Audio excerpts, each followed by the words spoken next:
üstünde husnü emel balam, el ayak çalır.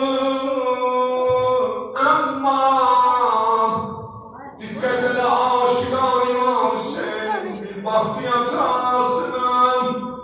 Evvel tebessüm ettim, sonra ağladı. Yani tebessümüyle dedi ya ebeta, ay benim atam, nenem Zehra abi Kevser'den sirab ettim benim. O ağlamalıyla dedi ata, bu okuyup çek boğazımdan rahat olum. Atam çek boğazımdan okuyup utandırma beni.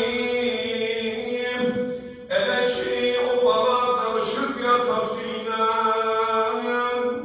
dedi ata, doymadım Rüqeyye bacımdan, doymadım Ekber kardeşimden.